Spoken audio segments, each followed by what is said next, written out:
Hey, Cancer rising, what you doing over there? What's happening? What's going on? What's happening? And it might feel like everyone's just got their eyes on you, and that they're just trying to look into you. So we're talking about the full moon in Capricorn. We've coming up 11 degrees. Sometimes my guides give me the name of the video first, and I don't really understand what's going to come out. And sometimes they give me the whole theme. But for you, it was all eyes on you. And for the full moon healing that I'm going to do, I would love for you to focus on releasing stage fright. So I'm kind of curious to see what comes out for your video. So right now, happy birthday to the Cancer suns out there. But this video is mostly for the astrology and the placement. It's for Cancer rising, but can be watched by Cancer sun and Cancer moon. So right now, we have the sun in your first house of, in the beginning, storefront version of myself. When somebody's walking by you, who are you and how do you want to be seen? And we're purging and releasing and highlighting and ending certain relationships, highlighting certain toxic relationships, patterns in relationships that really don't serve our highest and greatest good.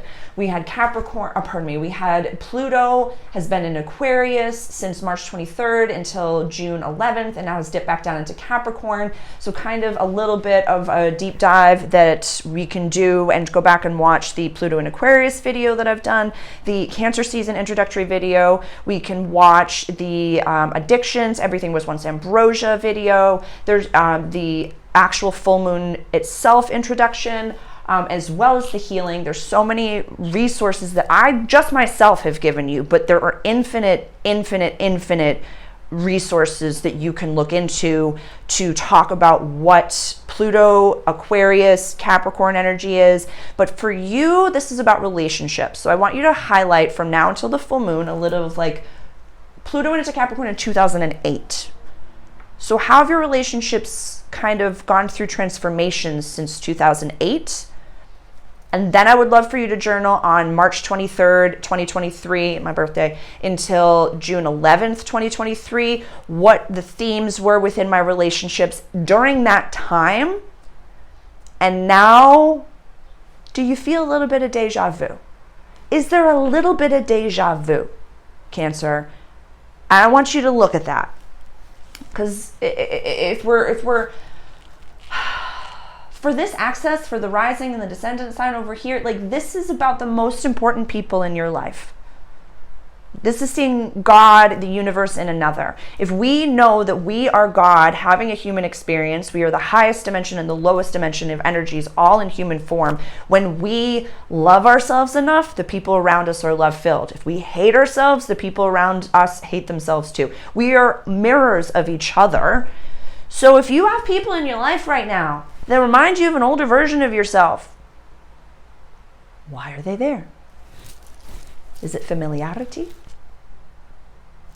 Got Jupiter and Taurus in our house of friendships, community, and wishes of the future. We have Uranus, our collective awakening planet, the galactic lightning bolt planet, in your house of community, friendships, and wishes for the future. Even if you find that your life or your everyday community is a little bit mundane and a little bit like same old, when you change, the world changes.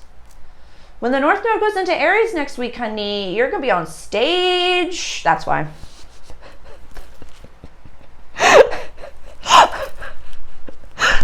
I'm sorry, I laugh at my guides. They're so cheeky. They're so cheeky and so cool. And we have Chiron and Aries over here. So this is all in your 10th house of legacy, public life, and career.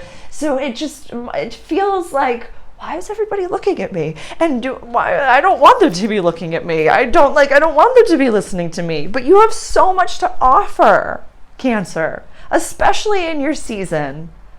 So few people can handle being a Cancer. And please, Can you go talk to Aquarius and teach them a little bit of your ways? Because they have the next like 20 years of being like the most prosperous billionaires, like the ones who could take Excalibur out of the stone. Like that's Aquarius right now. So could you please go teach Aquarius a thing or two about a thing or two? And at the same time, let Aquarius teach you a little bit about like how to, disassociate is the wrong word, detach and end things and let it go and walk away. If you want to go to the deep dark side of things, you can also go talk to Scorpio. Because as a Scorpio rising, I can tell you the phrasing that I love is like, oh, that warmth on my back, what is that? It feels so nourishing. Oh, that's the bridge that I just burned with that person. Oh, they're still worrying about that? Oh, who? Oh, it feels nice and warm on my back. Who was it again? What were their name? Whatever. So definitely, yeah, Cancer, please go talk to Aquarius, teach them some of your ways, let them teach you some things, and go have a chit chat with Scorpio about like a relationship or something, a relationship, yes, that has ended in their lives, and how they were able to accept the ending of it or the transition of it. Let me explain a little. So when a Scorpio, and this is important for you, this is a fellow water sign, but all the water signs have something to teach each other. Definitely go also and watch the Saturn in Pisces, that mental health is no joke right now, because from water sign trines, like these are vibrations that you're feeling and like experiencing right now. So when a Scorpio ends a relationship, when a Scorpio sun, moon, or rising ends a relationship, or transitions the relationship, rebrands the soul contract, if you will, it is only because they have spent a significant amount of intensity, time and space, but intensity and focus on, okay, I respect this person enough to think about them. I respect them enough to say, okay, this is what I can give them. This is what I'm offering to them. This is what they did the last time this is happening. This I didn't like. This I did feel. This, like a Scorpio spends so much intensity so that if there is a point that they burn that bridge, it is because they have done their due diligence. They've done their research. They've decided this does not serve my most authentic timeline.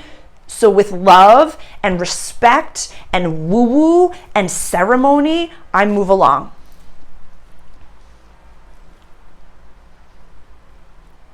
And we can use energy, we can use ceremony, we can use all of these tools to give a celebration to those relationships and say thank you. And hold a feast for them. Romanticize the ending of relationships in the same way we romanticize good ones coming in. Like when you meet the love of your life, Cancer, it's a story. It's a parable. It's a, oh my God, just let Gemini and I listen and just be like, the clouds were parting and I was just walking down the street in bliss and I was thinking about this thing and I was on my way to go have this amazing charcuterie board and then they bumped into me and then they did this and that. Like it's so magical and romantic and it's a fairy tale. But I would love for you to also give that lens to the ending of relationships and giving that person who's 8 out of 10, 7 out of 10, 9.5 out of 10, their time and space to also have their 10 out of 10. We all deserve 10 out of 10. And if you're here on the planet, your partner exists on this planet. They exist because you exist. The community that you want exists because you exist. Woo! Yeah. Uranus can be so, although Uranus is in Taurus and Taurus is fixed negative earth energy, so it can feel a little chugga. For Uranus, it's like lightning bolt energy. So when something needs to happen, even if it's in Taurus, it will happen quick, but it'll happen gently. So leave room for those things. Leave room for that. Palabras certas, or just tape.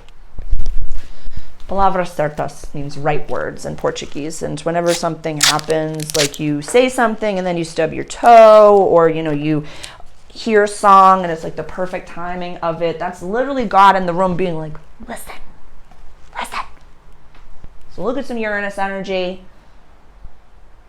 Yeah, you're going into a really powerful time with the North Node in Aries in your 10th house of career, public life, public image. So yeah, all eyes feel like they are on you. They're going to be on you. You've got so much goodness happening around you. So it's really just like, how do we release stage fright? You're a leader.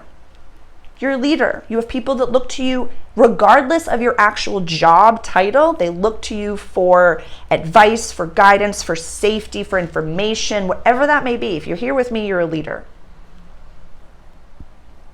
So release some stage fright. Release imposter syndrome.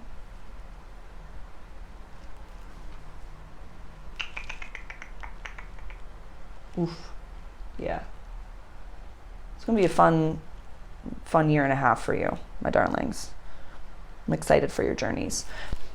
Thank you so much, Cancer. I will see you in the healing, and if not, I will see you in a few weeks for the new moon that's coming up in your sign. So it's kind of like, let's make room at the table for healthy people. So let go of the, weed out, and then we're going to be manifesting like the new you, the real you. But you got to set space at the table for healthy people. I love you, darling. Ciao, ciao.